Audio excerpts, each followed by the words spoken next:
Видеоны қалай бастайын? Так, салқын. Ассалаумағалейкум сәлем, қалайсыздар? Көп болды ваш идеалист сөзға шықпай кетті. Сейчас будем исправлять. Бүгін қазан қараша айында ашылған бүткіл позицияма раз бөлішсем.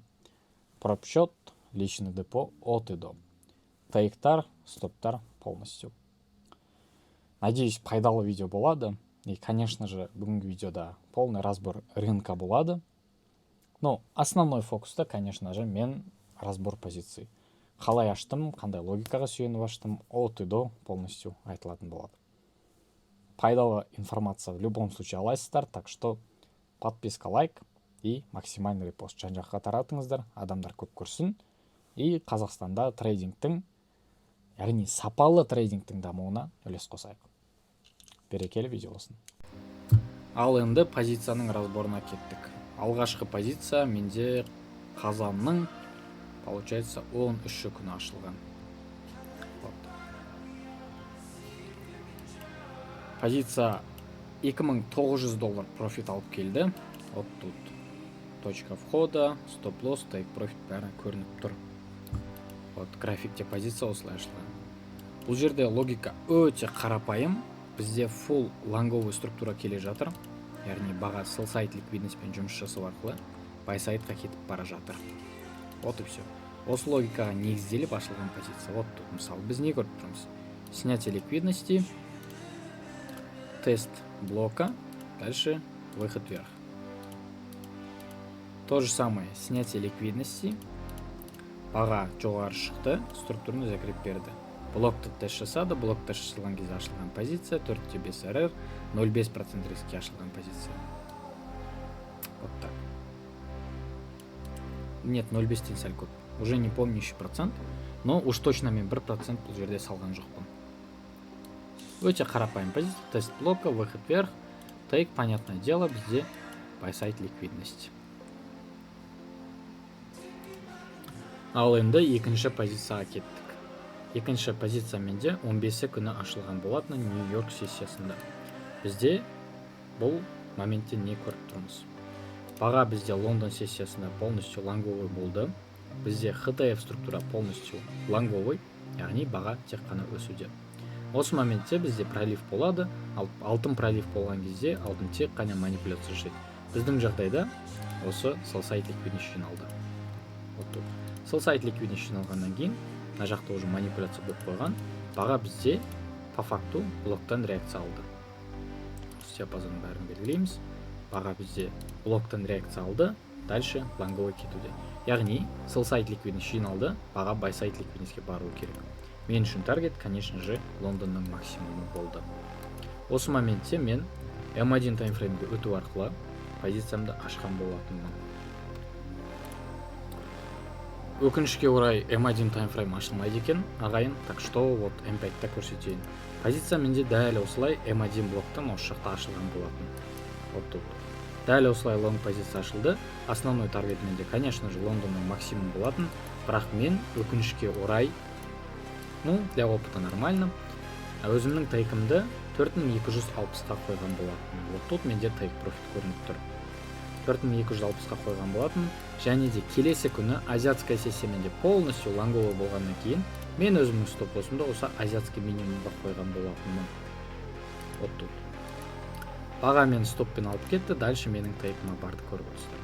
Даже стоппен жабылған күннің өзінде менде байқасаңыздар, стоп почти что 2%. Вот. Ондай болады, это нормально. Кез келген жұмыста бұндай издержки профессии деп айтады ғой, ондай болады. Так что бұл сделканы мен өте жақсы сделка деп есептейміз, себебі менің анализім полностью өзін-өзі орындады. Ал енді келесі сделкаға кеттік. Ал енді келесі позиция менде евро бойынша ашылған болатын. Байқасаңыздар, стоп, минус $1100. Бұл позицияның логикасы келесідей болды. Бізде Dixi мен евроның арасында SMT болды. Яғни Dixi 4 сағаттық блокты тест жасады, евро бізде тест жасаған жоқ. Мен только SMT-ге сену арқылы позиция ашқан болатынмын, что алдағы уақытта азиатская сессия полностью лонговый, значит, бізде Франкфурт полностью лонговый болады деген оймен. Стоп-лосс азиатский минимумға последний офта болды, яғни дәл осы минимумда. take profit менде дәл осы максимумда болатын. Вот тут. Яғни прям swing хайға дейін мен swing позиция тартқан болатын. Өкінішке орай стоп. В целом біз лонговый қозғалыс көрсеттік, бірақ менің қателігім 4 сағаттық таймфреймде бізде баға бұл жақта блок тест жасаған болатын. Яғни баға өсті, бірақ дәл осы сәтте біз блок тест жасадық, из-за этого баға бізде шартовой кеткен болатын. Яғни HTF глобально структура бізде шартовой болды, ал менің қателігім соны байқамай қалғаны. Яғни баға бізде ребалансировка жасау арқылы, да, баға бізде 4 сағаттық блоктың лонговый болды. Баға бізде ребалансировка жасау арқылы, яғни Fibonacci мен есептегенде 0,5-тен жоғары шығу арқылы, дальше біз полноценно шартовой болдық. В целом лонгтың идеясы өзінікін отработала, бірақ менің таргетіме дейін емес. Мен осы блокты байқамай қалғанмын. Из-за этого менің идеям дұрыс емес болатын еді, но все же құры SMT-ге сеніп позиция ашуға болмайды. Бұл мен үшін опыт, сіздер үшін де опыт болсын. Яғни әрқашан дополнительный фактор болуы керек. Құры SMT-ге қарап біз ешқашан сделка ашпаймыз. Вот осыны ұмытпаңыздар. Из-за этого мен 22 күні стоп алған болатынмын. Енді келесі позицияға тоқталайық. Келесі позиция менде 31 күні ашылған болатын, жұма күні, прям өте қызық күн. Мен қандай картина көріп отырмын? Автоматтан биас бойынша менде күндік цель PDL екені белгілі. Азиатская сессия менде ликвидностьпен жұмыс істегенін мен көріп тұрмын. Қосымша бізде азиатская сессияда мына жақта SMT бар тексемен. Вот так. Яғни тексемін ликвидность жинаған, евро жинаған жоқ. Из-за этого мен сенімді болдым, что баға менде азиатская сессияның ликвидностьін жинамайды. Қосымша фактор. M15, M5 таймфреймде менде уже мына жақта офф бұзылды. Яғни по факту слом болды. Да, бұл жерде бізде тенмен болып тұр, бірақ офф бұзылғаннан кейін железобетонна баға бізде шартовға кетеді. Единственный таргет бізде сол сайт, это PDL. Баға не істеді? Дәл осы сәтте мен осы ликвидностьтің жиналғанына мән беріп, стоп-лосты осы максимум қою арқылы позиция ашқан болатын, шорт позиция. Главный нюанс бізде DXY мен SMT болды осы моментте. Евро бізде осы максимумның ликвидностьін жинады, ал вот DXY жинаған жоқ. Келесі сделка. Мен уже бірінші сделкадан стоп ұстадым. Вот ол стоп 1%. Мен біліп тұрмын, что менде евро железобетонный шартты кетеді. Вот. Осы моментте M1 shift болған кезде мен тағы да по маркету зажимать етем, стоп-лосты за максимум қоям. Мен ойлаймын, что біз пересвип жасамаймыз деп. Но нет, 0,6% тағы да стоп. Итог 1,6%, 1,7% уже аккаунт минуста. Келесі сделка мен уже біліп тұрмын ғой, железобетонно сендім, что менде евро полностью шарты кететіні. Қандай картина көріп тұрмын? Менде байсайт ликвидностьпен баға жұмыс істейді. Одан кейін барып менде как положено shift беріледі. Shift берілгеннен кейін, осы моментте баға имбалансқа қайтып келген кезде мен өзімнің позицияны зажимать етем. Вот осы имбаланстан. Итог 3% плюс, аккаунт уже плюсқа шықты. По факту 1,3%-ке. Вот, осылай. Если что, мен қазір разбор жасап жатқан позициямның барлығы ол тек қана пропшотта ашылған сделкалар. Мен шештім, что личный депозитті мен соңына қарай разбор жасаймын. Вот так. 31 күні осылай 3 позиция ашылған болатын. 2 стоп, 1 тайп. Главное, менің идеям полностью өзін отрабатывать етті, және де мен плюстамын. Яғни стоп деген қорқынышты емес, так что стоптан қорқуды тоқтатыңыздар. Ал енді алтын бойынша 3 күні ашылған позицияға тоқталайық. 3 күннен туған күнінде мен бұл позицияны ашқан болатынмын Нью-Йорк сессиясында. Себебі до этого бізде Франкфурт Азияның хайымен жұмыс істеді. Одан кейін барып Лондон бізде Франкфурттың хайын алды. Франкфурт сессиясының хайы алынғаннан кейін баға агрессивно бізде шартовый қозғалып, уже основной сломды берді. Және де осы жақта бізде основной қозғалыс подтверждение болды. Және дәл осы M1 блокқа баға келген кезде M1 блоктың ішінде манипуляция күтіп, яғни ликвидностьпен жұмыс, қосымша обновление максимума, және де сломнан кейін мен осы позицияны ашқан болатынмын. Баға спредпен кеткен жоқ осы моментте. Дальше баға белгілі бір уақытқа дейін плюсовой болды, яғни сделка плюсовой болды. Дальше сell-сайт ликвидности жинау арқылы бізде Нью-Йорк сессиясы Лондонның максимумын алып, дальше бірақ менің тейкіме барды. Бірақ уже менсіз, потому что менің стоп малым кетті. Вот так. То есть бұл жерде менде сделкада минус 0,7%. Идеальная сделка 4,76 РР. Как минимум мен бұл жерден біраз пайда тауып кететін едім. Но бұйырғаны бұндай болады, это нормально, что өкінбейміз, это просто статистика. На будущее сабақ болады, что никогда, пока бізде өткен сессияның либо максимумы, либо минимум алынбай, біз сделка ашпаймыз. Мысалы, бұл жерде мен Франкфурттың максимум алынғаннан кейін Франкфурттың минимумына дейін өте жақсы позиция ұстасам болатын еді. Бірақ жоқ, мен осы блокта основной позициямды аштым. Все же опыт, это нормально, и минус 0,7% қана. Все равно аккаунт в плюсе. Келесі позиция бізде тағы да алтында, өте әдемі ашылған позиция, бірақ мен типичный қателігімді істедім. Сейчас оны түсіндіріп беремін. То есть, біз қандай қозғалыс көріп отырмыз? Бізде шартовый офф келе жатыр. Дәл осы сәтте последний офф болған. Баға селсайд ликвидностьпен жұмыс істеді. Дальше бізде слом берді. Бізде слом болды. До этого уже баға бізде ликвидностьпен жұмыс істеп қойған. Баға бізде блоктың тест жасауына келеді. Блоктан реакциялады. Блоктың ішінде бізде тағы да манипуляция болады. Дәл осы сәтте. И осы часовой блоктан основной позиция алынған болатын. Елдің бәрі осы шартовый офф келе жатыр деп шарты қарастырып отқан кезде мен лонг позиция қарастырған болатын. Елдің бәрі сел сайтты көздеді, мен бай сайтты көздедім. Неліктен? Себебі баға бізде құлаған кезде ешқандай слом болған жоқ. Баға бізде тек қана лонговый конфирм берді, и одан кейін бізде мүлдем слом болған жоқ. Баға блокқа келді, дальше осы максимумға барды. Дәл осы сәтте мен позициямды жауып тастаған себебім менде 4 сағаттық свип ликвидности болды. Осы моментте менде, во-первых, 4 сағаттық rejection тест болды, и баға менде өте агрессивно в шарты кетті. Осы моментте менде M15 shift болды. Сол кезде мен уже позицияға сенімсіз болдым. Себебі уже, во-первых, M15 shift осы жақта болды бізде. Во-вторых, мына жақта уже M15 слом болып қойды. Және де осы Нью-Йорк сессиясында еще бұл бізде қателеспесем, нет, четверг екен, пятница екен деп ойладым. Баға менде өте агрессивно қозғалды, бірақ все-таки мен уже позицияны фиксировать етіп тастағаннан кейін баға менде дальше лонги кетті. В целом идеясы өз ойын отработала. Идея өзінікін отработала. Ну, өте жақсы анализ, но все же қателік болды. Это до конца позицияда отырмау. Надеюсь, сіздерге сабақ болады. Мен қателігім қайталамаңыздар. Ал мынау менде позицияның скрины. Вот, көрсеңіздер болады. Тағы да алтын бойынша позиция, тағы да шорт позиция. Енді алтын бойынша позиция келесі логика бойынша ұсталынған болатын. Ең алдымен вот позиция дәл осыға ашылған, вот скрин. Көрбасаңыздар болады. Ал енді позицияның разборына кеттік. Жаңа мен 4 сағаттық таймфреймде алдында rejection блок көрсеткен болатын. Тазалап тастайын. Вот тут.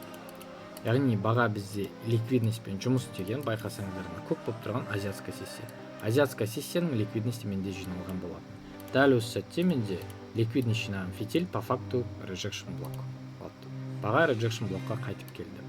Енді мен осы сәтте M15 таймфреймге өттім. Мен көріп тұрмын, что менде азиатская сессия экстерналмен жұмыс істеген. Яғни previous daily high. Кешегі күннің максимуммен жұмыс істеген. Бірақ менде ешқандай слом шарты болған жоқ. Яғни баға менде интерналмен жұмыс істеген жоқ. Көп жағдайда бізде азиатский диапазон бар. Мысалы, мынаны азиатский диапазон деп аламыз. Баға бізде көп жағдайда Азияның лоумен жұмыс істеп хайына барады, немесе хаймен жұмыс істеп лоуына барады. Яғни баға бізде әрқашан интерналмен жұмыс істейді. Ал біздің жағдайда баға не істеді? Азиатская сессия экстерналмен жұмыс істеді, бірақ бізде Азияның лоуына баға барған жоқ. Вот. И байқасаңыздар, Франкфурт бізде полностью лонговый болды. Лондон сессиясы бізде және де тағы да лонговый болды. Осы сәтте баға rejection блок тест жасап реакция алғанын көріп тұрмын. Дәл осы сәтте бізде уже ликвидностьпен жұмыс болып жатыр LTF-те. И мына жақта бізде основной M15 слом болған болатын. Чтобы баға в шарты кету үшін. Дәл осы моментте 2 минуттық таймфреймде мен слом қарастырдым. Стал болайын. Вот тут. 2 минуттық таймфреймде менде слом до этого болып қойған, яғни М15-та осы жақта уже бізде основной офф перебитие болатын болса, менде М2 таймфреймде вот тут последний офф дәлі және вот тут уже слом болып қойған болады. И осы моментте менде қателеспесем дәл осылай позиция ашылған болатын. Стоп-лосс запасом қойылды, чтобы РР как минимум 1 түрем шығу үшін. И основной менің таргетім это Франкфурттың минимум болды, себебі ол бізде сессияның ликвидности. Итог 3-3 РР-ға позиция и менде тейк $3378 болды. Вот так. Нью-Йорк сессиясы өте жылдан бағаны менің тейкіма доставлять етті. Келесі позиция тағы да алтын, тағы да лонг позиция. Келесі позиция осы логика бойынша ашылды. Яғни өткен күні бізде шартовый қозғалыс болғанын білеміз. Алтында основной шартовый қозғалыстың мақсаты sell сайдпен жұмыс істеу, buy сайдқа бару үшін. Ал мен жаңа сіздерге часовой таймфреймде основной таргетімді көрсеткен болатынмын. Яғни сол уақытта менде основной таргет осы максимум болды. Баға дальше не істеді? Менде М15 таймфреймде баға шартовый қозғалған кезде фьючерс пен SMT бар. Яғни алтын бізде спотта Азияның лоуымен жұмыс істеген жоқ, фьючерс Азияның лоуымен жұмыс істеді. Дәл осы сәтте менде осы жақта М15 shift, М5 слом болады. Бағаның блокқа қайтып келгеннен мен позиция аштым. Конечно же, мен өз позицияны запасын қойдым, чтобы менің стоп-лоссым алынып кетпеу үшін. Дәл осы минимумға негізі позицияны қойдым. Стоп-лоссымды қойған болатын. Вот так. 1 түрем сделка, основной тейк, вот этот максимум. Часовой фрактал, часовой закреп. Но бұл позицияны мен жұма күні жауып тастадым. Яғни основная позиция жұма күні ашылды азиатская сессия уақытында. Және дәл осы свиптан кейін позиция жабылған болатын өкінішке орай. Себебі осы фракталды свип жасағаннан кейін бағаның свип болып жабылғаны маған ұнаған жоқ. Из-за этого мен позицияны келесі күн, яғни келесі аптаға қалдырған жоқпын, жауып тастадым. Итог менде тейк болды, но ничего, опыт, главный анализ дұрыс. Келесі позиция тағы да алтында ашылған болатын. Өте қарапайым логика. SMT болды. Мына жерде менде азиатская сессияның максимум бар. Ол кезде мен только азиатская сессияның килл зонасының хайын көздеген болатын. В целом мына максимумға тартсам болатын еді, но мен моментте сенімсіз болдым позицияға. Себебі байқасаңыздар уже тейкталғаннан қандай коррекция болған көріп отырсыздар. Но Нью-Йорк все-таки лонговый болды. Ал мен ойлағанмын ол кезде, что Нью-Йорк менде Лондонның лоуымен жұмыс істейді деп. Лондонның лоуымен жұмыс істеген кезде мен тағы да лонг позиция ашатын едім. Но в целом 1-2 позиция өте қарапайым позиция. Менде М5 слом болды. М5 сломнан кейін Лондон ашылғанда бізде Франкфурттың минимуммен жұмыс істеп тұр. Значит, мына жердің мына диапазонның бәрі мен үшін блок. Баға просто так блокқа келген кезде мен лимиткамен сделка аштым. Тейк азиатская сессияның килл зонасының максимумы. Вот и все. Өте қарапайым позиция. Келесі позиция менде фунтта ашылған болатын. Бұл активте мен ешқашан бэктест жасамағам и көп торговать етпеймін. И бұл активтің логикасын қатты түсіне бермеймін. Но все же сол күні менде позиция ашылған болатын фунт активінде келесі логика бойынша. 4 сағаттық таймфреймге қойған кезде бізде дәл осы сәтте структура полностью лонговый болатын бізде. Яғни, как положено, біз структурный закреп в лонги көріп тұрмыз. Слом, мына минимумда болады. И менің ойым келесідей болды. Баға sell side ликвидностьпен дәл осы сәтте жұмыс істеген. Баға rejection блокты тест жасаған. Вот тут. Баға rejection блокқа қайтып келген. Қосымша имбаланс болған бізде и ликвидностьпен жұмыс болған. Дәл осы сәтте мен М15 өте жақсы қозғалыс көріп тұрмын. Мынандай жүре салайын, вот көріп алсаңыздар болады. Вот. Rejection блок тест жасалғаннан кейін баға өте грамотно слом жасау арқылы бізде лонговый қозғалыс берді. Келесі күні мен Нью-Йорк сессиясы ликвидностьпен жұмыс істеді. Блок тест жасалды. Вот тут. Блок тест жасалды деп, дальше азиатская сессия свип беріп, shift берді. Және ар жағында уже бізде основной слом болды деген оймен дәл осы сәтте М15 офф болды деп, дәл осы М15 блоктан позиция қарастырған болатынмын. Вот так. Позиция ашылды. Итог, конечно же, стоп. Потому что евро бізде жоғары жақта. Фунт закреп болған кезде евро свип болған екен. Мен осы момент байқамай қалғам, но все же фунт маған ұнаған жоқ. Себебі байқасаңыздар, қозғалыс өте жаман. И мен бұл активпен енді торговать етпеймін деп шешім қабылдадым. Себебі көп жағдайда SMT болып қалады, көп жағдайда ликвидность шешпей кетіп қалады. Қозғалыстары сөздің шыны керек мен үшін түсініксіз. Жалғыз ашқан позициям фунт бойынша, бұдан кейін фунттан позиция ашылмады. Ал енді алтын бойынша келесі позиция менде свинг позиция. Сондықтан ХТФ-тен бастап полноценно сіздерге анализ жасап берейін, чтобы сіздерге максимально түсінікті болатындай. Алтынның 4 сағаттық графигі бізде полноценно структура лонговый екенін көріп тұрмыз. Бізде өте жақсы лонговый структурный закрептер бар. Бізде ешқандай слом жоқ. И баға не істеді? Баға бізде құлағаннан кейін дәл осы сәтте мен осы 4 сағаттық блокты көрдім. Көпшілік сұрауы мүмкін: Қуаныш, почему именно осы свеча менде блок? Почему сен именно осы свечаны алдың блок ретінде? Потому что баға бізде интернелмен жұмыс істеген. Байқасаңыздар, мынау бізде азиатская сессияның диапазоны көк болып тұрған. Баға менде азиатская сессияның ликвидностін шешті. Қосымша фактор менде SMT бар. Дәл осы сәтте. Күмістің графигіне барамыз.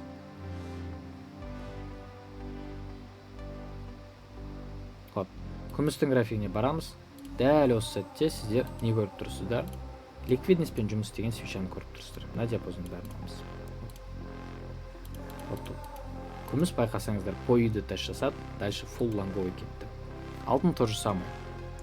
Бізде алтын блокты тест жасады.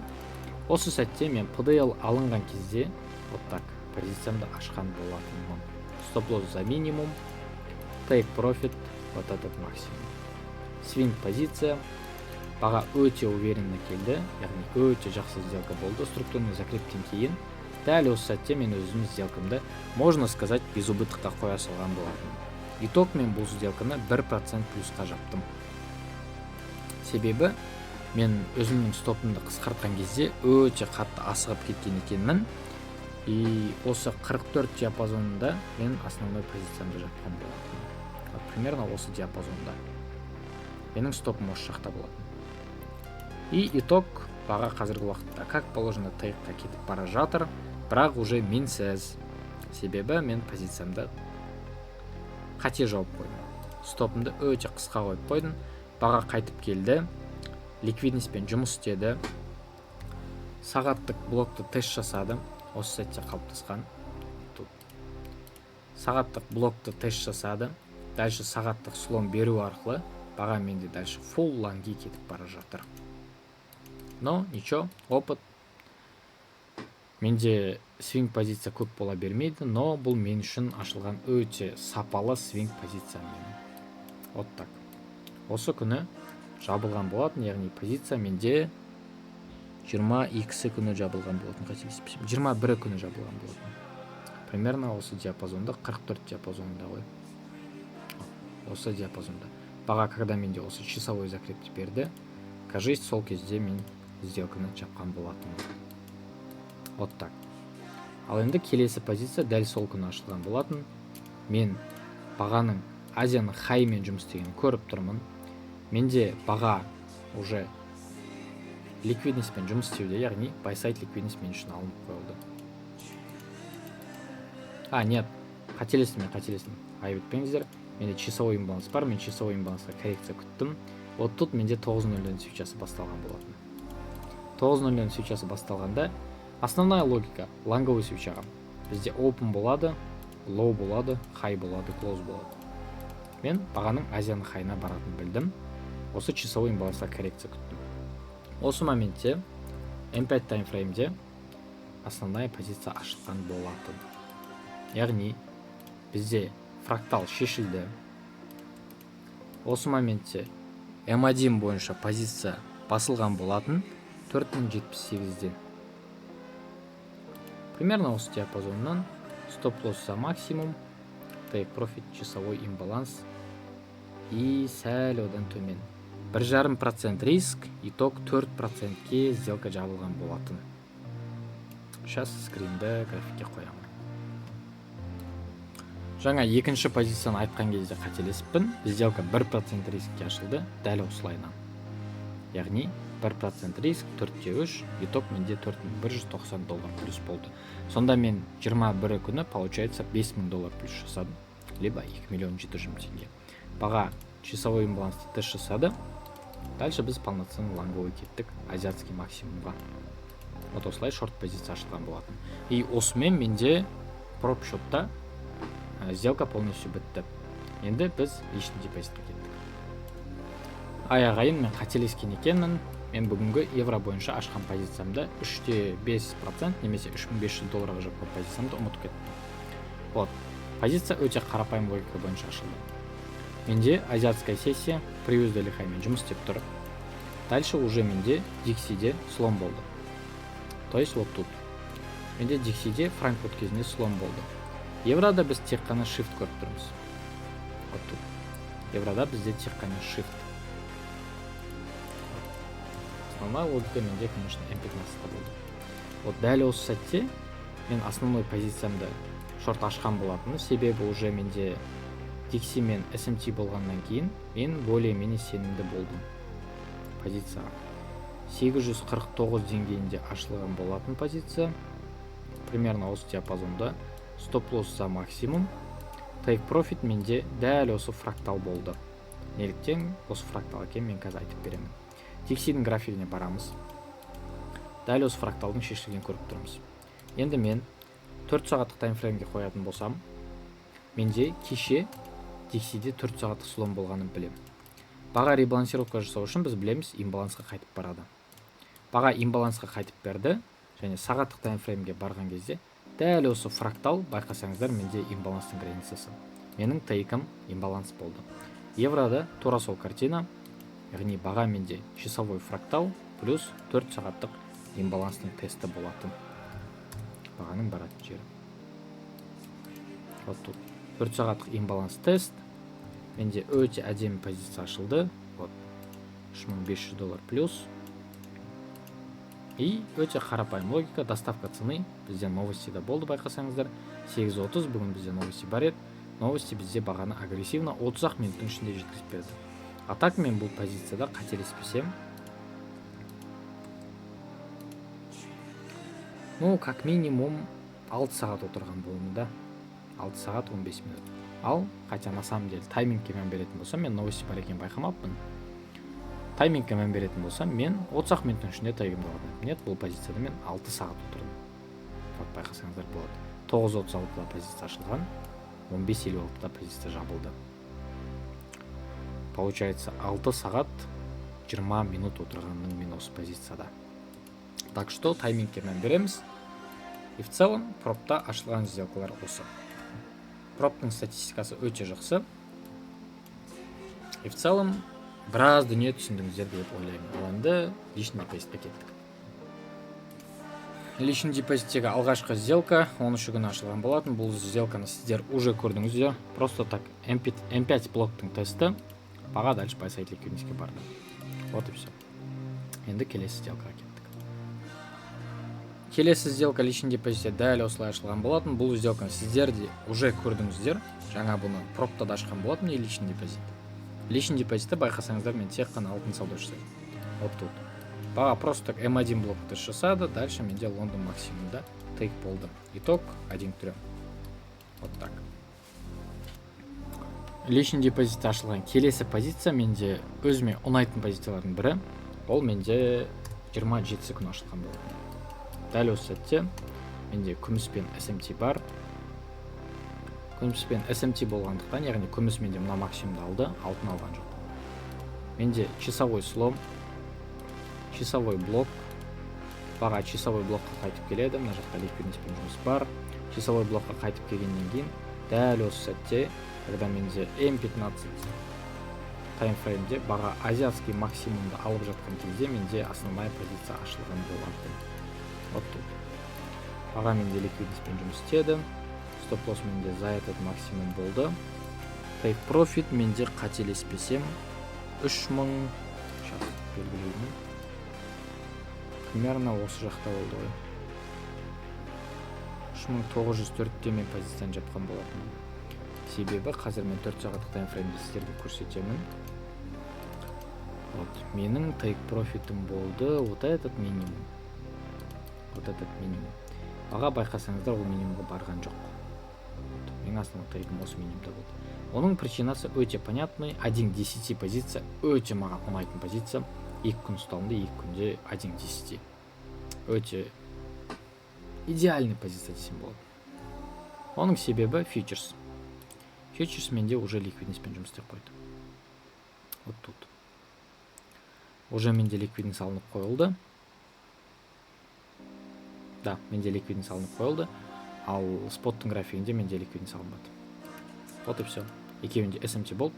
Из-за этого менде 3904 диапазонда менде позиция жабылған болатын. Примерно осы диапазонда. 1.9 жабылды, но все же идеальная позиция, өте жақсы позиция, качественная позиция.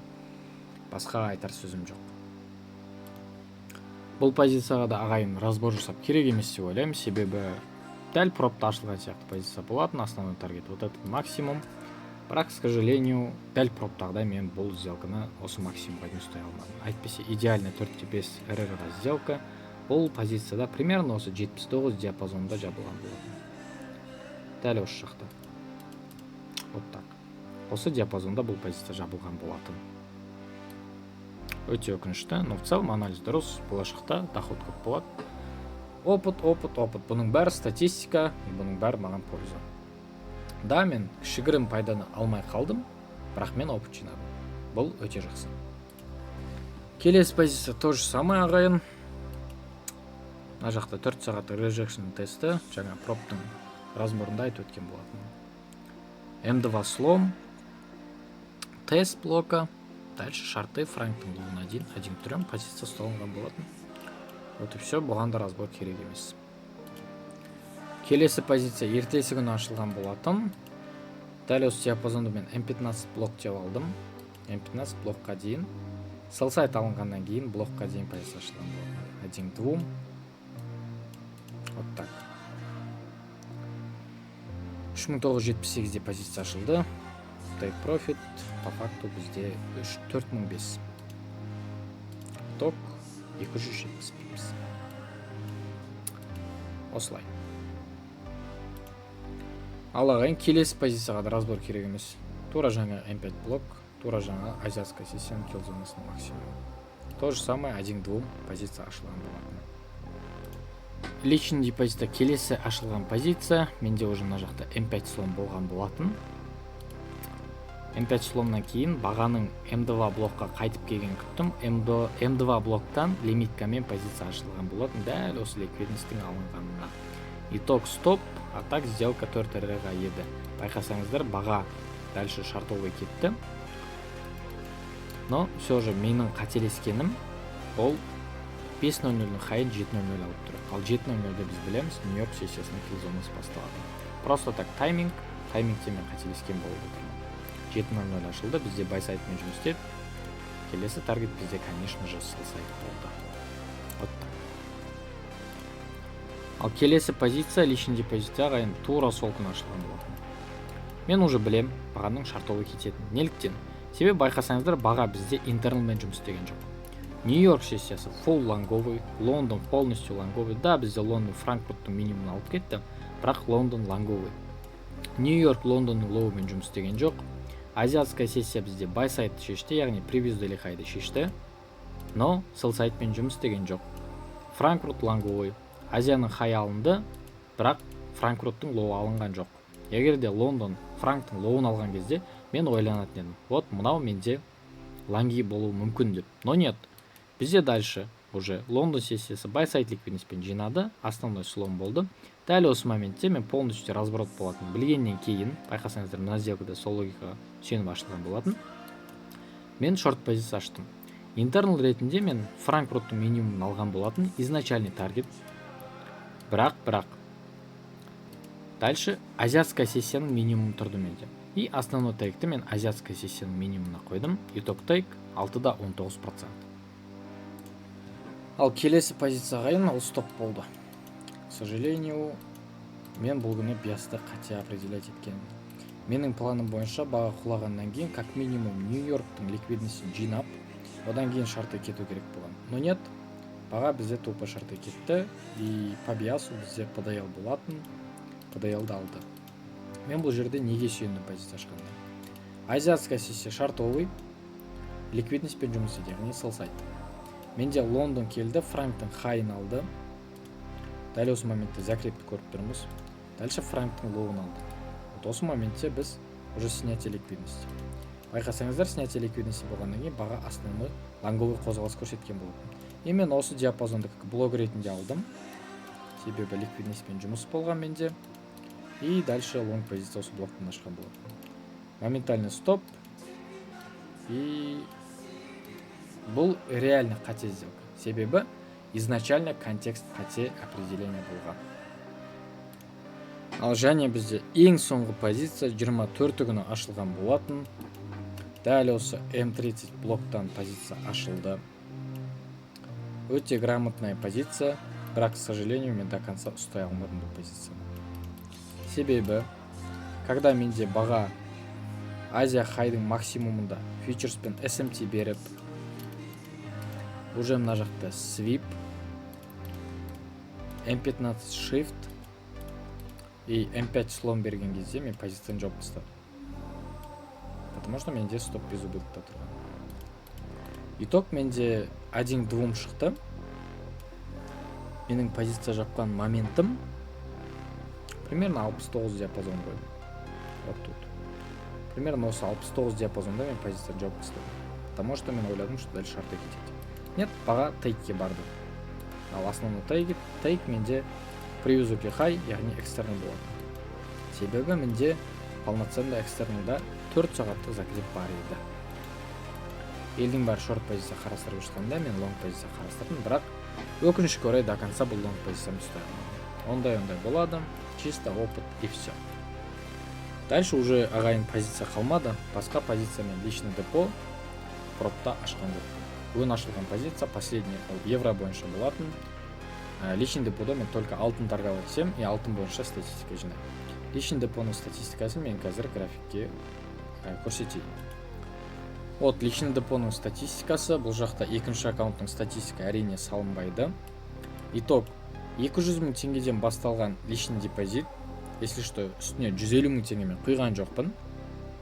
Ол шығарылған ақшаны қайттан салған, чтобы вы понимали. И прибыль 436. По факту 200%. 200% плюс снятие 786 000. 200 000 теңге салынды, 786 000 теңге шығарылды. Итог мынаның айналасындағы 150 000 теңге ол шығарылып салынған қайттан ақша. Ар жағында екінші аккаунт бар, екінші аккаунт әрине көрсетпеймін, ол бөлек аккаунт. Бірақ екі аккаунтта да одинаковые сделкалар ашылған болатын, так что вот статистика. Личный депозитте мен только алтынды торговать етемін. Комиссия байқасаңыздар $3 000. Вот так. Сағат түнгі 2 ағайын мен сіздер үшін видеоны аяқтадым. Көз қып-қызыл. Надеюсь, пайдалы видео болды. Но в любом случае, сіздер байқасаңыздар уже в целом смарт-маниде разбираться ететін адамдар біледі. Мен всегда одно и то же іздеймін графиктен и всегда одно и то же информацияға қараймын. Графикте маңызды сол только ликвидность. Ликвидность. Ликвидность деген не бізде? Қарапайым тілмен түсіндіріп өтейін. Ликвидность деген ол бізде ақша. Баға өседі немесе түседі, ол только ақшаға байланысты. Қай жақта ақша көп, баға сол жаққа ұмтылады. Егер баға бізде өсетін болса, значит бізде астыда ақша бітті деген сөз. Яғни жоғары жақта ақша көп деген сөз. Вот и все. Басқа бір айтатын ештеңесі жоқ. Сондықтан трейдинг легче, чем ты думаешь. Өзіңнің өміріңді қиындатпа, трейдингті в целом қиындатпа, просто так сапалы информацияны пайдалану арқылы, өте аз инструменттерді пайдалану арқылы сен сапалы торговая система жасай аласың. Ар жағында уже сен үшін саған керегі это только опыт, ал опыт только ол уақыт өте жиналады. Сондықтан максимально сапалы информацияны оқып, максимально качественный статистика жинауға ұмтылыңыздар. Байқасаңыздар, мен бір айдың ішінде, можно и так сказать, что бір айдың ішінде мен личный депозитке 200% қостым. Итог 20R, менде основной риск 10% болған болады. вот так бүткіл личный депозитмен жұмыс өтеді. Хоть инвесторский, хоть өзімнің личный депозитім, осылайынан жұмыс істеймін. Так что статистиканы көрдіңіздер, мен сделкаларды көрдіңіздер, хоть пропсчет, хоть личный депозит. Одна и та же логика, одни и те же сделки. Особо бір бит-бит бөліп жаратын ештеңе жоқ. Түсінікті болды деген ойдамын. Ал мен үшін сіздерге последний совет – это трейдингті өмірдің мәні қылмаңыздар. Ол керек емес. Трейдинг – это обычный жұмыс. Мысалы, сіз күнделікті өзіңіздің өміріңізде жұмыс істейсіз да. Кейбір адам машина айдайды, мысалы, ер адамдар машина айдайды, әйел адамдар тамақ жасайды. Қарапайым сіздерге үйреншікті жұмыс. Трейдинг то же самое. Когда сіздер трейдингтің логикасын түсінесіздер, все, қарапайым жұмыс болып қалады. Просто так өзіңіздің правилаларыңызға негіздерден сделканы ашсаңыздар болды. Өзіңіздің торговый системаға сүйенесіздер, өзіңіздің статистикаға сүйенесіздер. Статистика деген сіздің өткен шақта ашқан сделкаларыңыз. Егер сізде винрейт 60% болатын болса, RR 1 трен болатын болса, сіз железо-бетонно білесіз, что сіз осы аптаны осы айда плюсқа жабатыңыз. То есть сіз уже там сделкамен фейк бола ма, стоп бола ма деген сияқты қиналмайсыз, сізде уайым кетеді. Сондықтан статистика жинаңыздар и сапалы трейдингке оқыңыздар. Просто так ликвидность. И, конечно же, ешқандай СНР анау мынау емес, менің стратегиям Smart Money. Smart Money – это логика алгоритма доставки цены. Главный сөз – логика. Нарықтың логикасын түсінсеңіздер, график өте оңай болады сіздер үшін. Так что пайдалы видео болды деген үміттемін, тағы да айтамын. Сау болыңыздар.